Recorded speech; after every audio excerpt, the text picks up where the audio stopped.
Halo, assalamualaikum warahmatullahi wabarakatuh, teman-teman semua, apa kabarnya? Semoga sehat selalu, semoga selalu dalam lindungan Allah Subhanahu Wa Taala. Amin. Aku lagi ada di rooftop, di kiri sama kanan aku ada suara masjid bersaut-sautan ya. Mereka lagi selawatan, ada yang baca yasin, ada yang anak-anak kecil tuh baca apa? Nyanyiin lagu Sabian, selawatan Sabian. Oke, sekarang kita udah di hari ke-19 ya di bulan Ramadan. Teman-teman jangan kasih kendor ya, perbanyak minum kopi biar kita bisa menghidupi malam. Oke, balik lagi di segmen Counting Page, tempat dimana aku mencoba untuk ngajakin teman-teman untuk yuk kita isi hari-hari kita dengan lembaran-lembaran kebaikan. Karena nanti hari-hari yang kita lewati ini akan menjadi lembaran-lembaran yang akan ditanya oleh Allah Subhanahu Wa Taala. Oke, masih dalam pembahasan tentang produktivitas. Jadi kemarin kita udah ngomong tentang kenapa kita harus produktif, terus bagaimana caranya produktif. Sekarang masih tetap bagaimana cara produktif. Karena menurut aku cara orang produktif itu beda-beda ya. Kita tuh harus cari pola tersendiri. Aku ingat banget awal-awal aku ngerasa bahwa kok gue ngerjain banyak hal, tapi kok gue kayak nggak selesai-selesai ya sama masalah-masalah dan urusan-urusan gue ya. Nah ternyata teman-teman, produktivitas itu berbeda dengan sibuk. Banyak orang sibuk, kita liatin ada banyak orang geradak duduk ngerjain banyak hal, tapi ya mereka nggak produktif. Nah orang yang produktif itu adalah orang yang bisa menghasilkan sesuatu dengan cara yang efisien gitu, efisien. Jadi dia bukan cuma sekedar sibuk, tapi dia ngehasilin sesuatu. Dan ketika kita bisa memanage waktu kita, bisa memanage atau enggak bisa mengerti cara kerja hidup kita tuh kayak gimana gitu ya. Kita akan menghasilkan produktivitas gitu. Jadi titik keseimbangan itulah yang akan membuat kita produktif. Mungkin nggak orang produktif kalau misalnya dia nggak ada waktu olahraga, tidak mungkin gitu ya. Mungkin nggak dia akan produktif kalau dia nggak seimbang dalam makan, dia nggak seimbang dalam tidur. Nah itu tidak akan mungkin gitu. Jadi produktif itu bukan sibuk teman-teman. Kita tuh harus cari pola. Dan itu coba satu, ini ada apa tips dan trik produktivitas. Nah, kita cobain satu, terus ini kayaknya nggak cocok di gue deh, ya udah cobain yang lain. Oh ini nggak cocok deh, ini cobain lain, ini cocok deh. Mungkin ada orang yang dia tuh bisa gitu ya, dalam satu hari dia tuh ngerjain banyak hal dengan cara apa? Dengan cara dia planning semua apa yang dia pengen, terus dia kerjain salah satu, fokus kerjain. Tapi ada orang yang justru ketika di plan hidupnya tuh malah pusing gitu. Mungkin itu salah satunya aku dulu hidupku tuh segerigit itu. Jadi semuanya di plan, pokoknya strict harus ngerjain itu. Tapi sekarang ketika aku ketemu sama orang-orang yang dia tuh nggak ngeplan hidupnya. Dia tahu gambaran besar hidupnya pengen apa, cuman dalam kesehariannya enggak. Jadi dia bener-bener kayak ada kesempatan apa, dia kerjain. Ada peluang apa, dia follow up. Dan akhirnya jadi juga gitu. Dan salah satu orang yang kayak gitu adalah siapa? Ustadz Wimar Aditya. Satu Aditya tuh ngerasa kayak apa sih ini ngeplan begini, apa sih ini buat to-do list gitu. Dia bilang begitu. Dia tipe orang yang kayak gitu. Nah tapi aku setelah nemuin kasus banyak orang yang dia udah berprestasi, dia udah punya karya dan dia berhasil, aku coba pelajarin pola-polanya juga. Dan bener, kita tuh nggak harus menerus ngikutin standar orang kok gitu. Karena kita ini adalah makhluk yang sangat unik ya teman-teman ya. Kita punya latar belakang yang berbeda, kita punya kemauan yang berbeda, punya cara pandang yang berbeda, cara pikir yang berbeda. Maka harusnya kita gali kita ini modelnya kayak apa untuk produktif dalam hidup tuh kayak gimana gitu. Karena setiap orang tuh beda-beda ya. Tapi yang paling penting adalah kita itu harus produktif. Kita harus tahu bahwa seorang muslim itu goals dalam hidupnya adalah produktivitas. Produktivitas yang diakuin sama Allah adalah pahala. Jadi gimana caranya setiap hari itu pahala kita nambah, setiap hari pas kita mati kita tuh dapat amal jariah. Kemarin udah kita bahas ya tentang amal jariah. Nah jadi memahami tentang goals besar itulah yang penting. Nah sisanya how to-nya itu ya fleksibel. Jadi kalau kamu tahu nih bahwa kamu tuh pengen pergi ke Bogor gitu ya. Ya ke Bogor kan dengan banyak cara ya. Ada yang caranya dengan naik kereta, ada yang caranya dengan jalan kaki, naik sepeda. Ada juga caranya naik ojek online. Itu bebas, itu beda-beda. Tapi yang penting goalsnya adalah sampai ke Bogor gitu.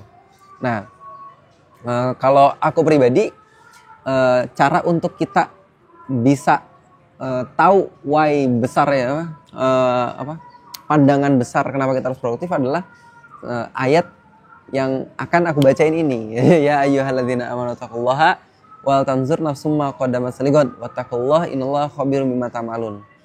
Jadi Allah Subhanahu wa taala bilang, aku tadi lupa ta'awuz ya. Auzubillahi minasyaitonirrajim. Bismillahirrahmanirrahim. Jadi ini ayat yang sangat-sangat common ya di kalangan anak-anak pesantren karena ini pembahasan tentang produktivitas gitu. Banyak banget yang bahas tentang ini.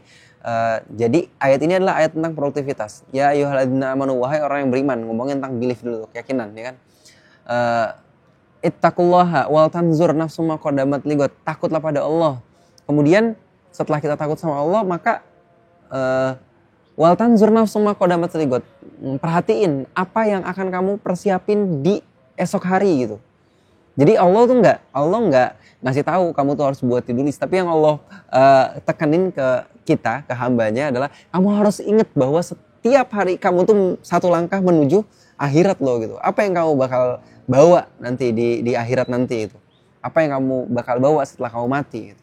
Wattaqullaha innallaha khabirum bima ta'malun. Bertakwalah pada Allah, sungguh Allah Subhanahu wa taala itu maha mengetahui apa yang kamu kerjakan. Nah, teman-teman semua, jadi nanti apapun yang kita lakuin, usaha apapun yang kita lakuin, tetap hati kita tuh harus terkoneksi. Karena kan semua amal itu tertolak kalau misalnya kita nggak ada niat ngelakuin itu karena Allah gitu. Itu akan sangat terlalu kan. Kita ngeliat ada banyak banget orang yang produktif gitu ya, ngelakuin banyak hal, berprestasi terhadap banyak hal. Tapi ya dia nggak ngelakuin itu untuk Allah, dia ngelakuin itu untuk kebanggaan diri dia, untuk eksistensi dirinya dia aja, untuk uang semata aja, untuk kenyamanan hidupnya aja. Menurut aku itu adalah sesuatu yang sangat-sangat sayang. Nah, terus gimana caranya agar kita itu hidup kita itu selalu yang namanya berorientasi pada akhirat. Nah, guru-guru aku tuh ngajarin aku untuk hidup itu menjadikan Allah itu sebagai poros hidup. Jadi kayak hidup itu kayak bola, hidup itu kayak apa sih? Kayak roda. Roda itu berputar. Nah, sama hidup kita pun berputar. Hidup kita kadang-kadang di atas, kadang-kadang di bawah, kadang-kadang di depan, kadang-kadang di belakang. Kita tuh kadang-kadang happy, kadang-kadang sedih, kadang-kadang murung, kadang-kadang seneng, kadang-kadang semangat gitu. Kita kadang-kadang jadi pemimpin, kadang-kadang kita jadi makmum, gitu. Kadang-kadang kita jomblo, kadang-kadang kita udah nikah gitu. Mau kita di atas atau di bawah, tetap porosnya itu adalah Allah gitu. Nah, porosnya adalah Allah itu tandanya apa? Itu kalau kita berpikir gimana caranya agar poros hidup kita adalah Allah, maka semuanya itu harus disetting dan disetting dan ditanya ke diri kita, apakah sesuatu yang aku lakuin ini mendekatkan diri aku pada Allah gitu. Kan kita hidup nih satu hari 1 kali 24 jam ya, itu kan semuanya kan aktivitas ya. Sayang kalau misalnya aktivitasnya tuh hanya untuk cari dunia gitu. Maka kalau misalnya aku kerja dan ketika aku tahu bahwa poros hidupku itu adalah Allah ya. Roda boleh berputar tapi porosnya tetap tengah. Nah, tengahnya ini adalah Allah. Kalau misalnya aku pengen kerja, maka aku bukan cuma cari kerja yang dapat uang. Yang dapat uang banyak untuk bisa menuhin kebutuhan aku dan kebutuhan rumah tangga aku. Aku akan cari kerja. Yang kerja itu semakin membuat aku terkoneksi sama Allah gitu. Aku tanya lingkungannya kayak gimana, bosnya kayak gimana, apakah bosnya memperhatikan hukum-hukum syar'i gitu dalam pengelolaan bisnisnya gitu. Terus begitu pun juga dengan nikah. Kalau misalnya kita pengen nikah, yang aku lihat itu bukan cuma sekedar cewek ini cantik atau enggak gitu, cewek ini menarik atau enggak, tapi pertanyaannya adalah apakah cewek yang aku nikahin ini bisa membuat aku semakin dekat sama Allah atau enggak gitu. Jadi kita jomblo, orientasi kita Allah gitu. Kita nggak kerja, orientasi kita Allah. Kita pengen nikah, bahkan orientasi pertamanya, prioritas pertama yang kita pikirin itu adalah Allah. Ini cewek bisa buat gue semakin cinta sama Allah nggak ya, semakin dekat sama Allah nggak ya. Kalau misalnya kerjaannya malah membuat kita semakin jauh dari Allah, tinggalin. Kalau misalnya cewek yang kita pengen deketin dan kita pengen nikahin ternyata membuat kita semakin lalai daripada Allah, tinggalin. Gitu, misalnya ternyata ceweknya itu ya masih punya banyak PR lah gitu. Masih banyak PR, kayak ya dia masih nongkrong, lupa waktu, dia belum dari aktivitasnya kayaknya belum siap deh dia untuk bisa menjadi seorang ibu, atau enggak dia di dalam satu hari aktivitas itu tidak ada ruang untuk mencari ilmu, untuk kajian gitu. Komunitasnya juga kurang baik, itu udah tinggalin.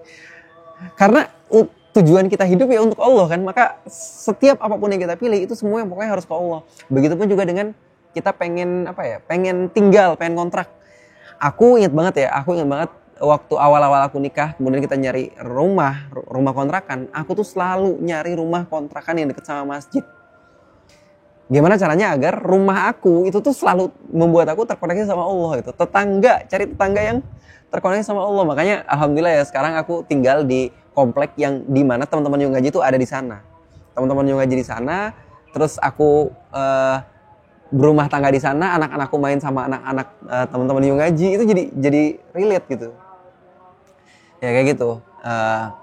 Terus apa lagi? Pokoknya apapun dalam kehidupan kita, mau berteman pun kita lihat kira-kira porsi berteman sih sama siapa aja ya. Cuman kalau yang misalnya kita jadikan teman itu sebagai seorang sahabat gitu yang dekat sama kita harus bertanya-tanya nih, dia itu membuat aku sadar akan Allah apa enggak gitu. Karena kalau misalnya kita berteman hanya sekedar berteman gitu ya, dengan kepentingan yang lain, ya bebas-bebas aja sih. Cuman aku pribadi, aku nggak pengen kayak gitu. Aku nggak pengen usaha aku, energi aku itu habis untuk sesuatu yang apa ya? Yang untuk kepentingan aku aja. Aku pengen pas ketemu sama dia ngelihat wajahnya atau nggak ngelihat kata-katanya itu selalu ingat, membuat aku tuh ingat pada Allah. Bahkan teman-teman kalau tahu ya, banyak pengeluaran hidup aku itu, satu untuk istriku, dua untuk kegiatan dakwahku, yang paling ketiga spend yang paling banyak aku gunain uang aku itu adalah habis untuk untuk kepentingan teman-temanku. Misalnya untuk traktir. Ini nasihat dari Bang Fuad sih. Nah, terus aku coba untuk terapin ya. Karena apa? Karena ketika aku punya temen yang baik, ketika aku disenengin sama teman-teman yang baik gitu, itu akan membuat aku tuh selalu sadar gitu akan tujuan hidup ini apa gitu. Ya, kita kan makhluk ini ya teman-teman ya. Kita tuh makhluk sosial yang kalau kita tuh nggak punya teman yang baik, wah chaos gitu. Nah, beberapa hari lalu itu ada teman aku yang ngasih tahu ada seorang artis, dia baru masuk Islam. Tahu nggak doa aku apa? Doa aku, ya Allah, tolong ya Allah temuin dia sama orang yang bisa bimbing dia atau nemenin dia, nggak usah bimbing, nemenin dia untuk bisa selalu buat taat gitu. Karena aku nggak percaya manusia tuh bisa berubah sendirinya tanpa ada temen, itu aku nggak percaya sih. Kecuali kamu dapat wahyu ya, kayak Nabi Muhammad gitu. Aku nggak percaya. Iman aku tuh selemah itu karena aku butuh temen. Nah, jadi teman-teman, mungkin itu ya, ini udah 12 menit. Satu lagi pesan aku bahwa, jadi yang pertama itu ngomongin tentang pandangan hidup kita harus selalu pada akhirat. Al-Hasyr, surat Al-Hasyr. Ya ayyuhalladzina amanu taqullaha wal tanzur nafsum ma qaddamat lighad. Yang kedua, itu ngomongin tentang poros hidup. Poros hidup kita itu harus selalu berorientasi pada Allah. Mau kita lihat di bawah, pokoknya selalu terkoneksi sama Allah. Dan yang ketiga, ini sebenarnya adalah ngomongin tentang waktu. Jadi waktu produktif kita itu sangat-sangat terbatas. Kalau kamu tahu. Kapan? Di waktu muda. Aku ngerasa sekarang umurku menuju ke 30 tahun. Dan kita tahu setelah 30 tahun tuh seluruh hal dalam hidup kita itu mulai turun. Dari mulai metabolisme kita, terus konsentrasi kita, dan beban-beban itu semakin naik gitu. Jadi orang-orang yang tidak menjaga badannya sebelum usia 20 itu akan sulit sekali untuk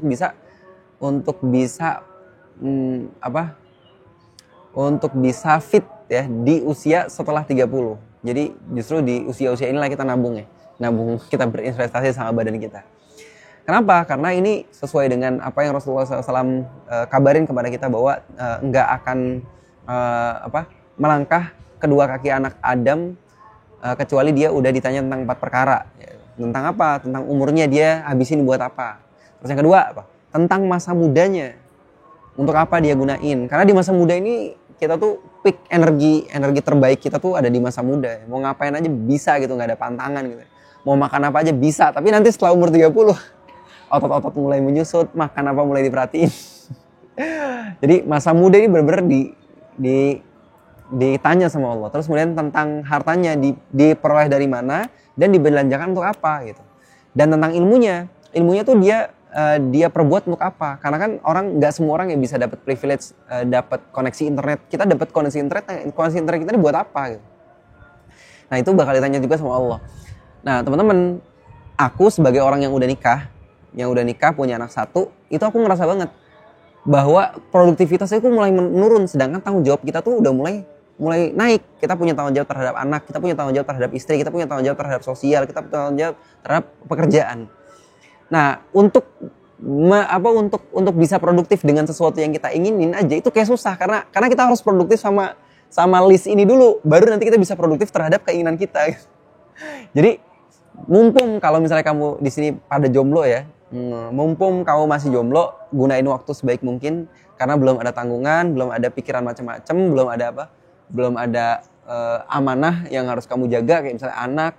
Itu belajar sebanyak mungkin, kejar cita-cita kamu setinggi mungkin, karena itu adalah waktu yang sangat terbatas. Jadi produktif itu terbatas sekali. Jadi manfaatin masa muda. Ini aku kayak tua banget ya, pesan untuk anak-anak muda. Oke, itu aja teman-teman. Semoga bermanfaat. Udah 16 menit. Makasih. Sampai jumpa di counting page berikutnya. Assalamualaikum warahmatullahi wabarakatuh.